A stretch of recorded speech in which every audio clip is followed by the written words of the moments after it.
Umani rin ng pagtuligsa mula sa hanay ng mga mangingisda ang pagsadsad ng bapor de gera ng US Navy sa Tubataha Reef.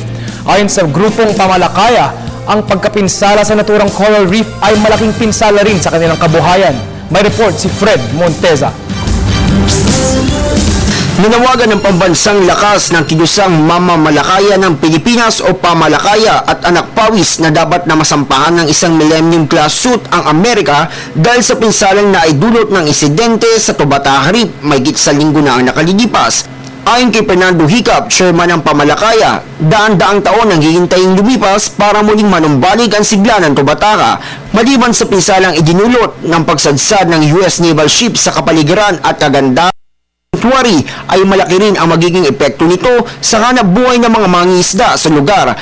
Tinatayang 800,000 metric tons ng isda kada taon ang mawawala sa Pilipinas ayon sa pag-aaral.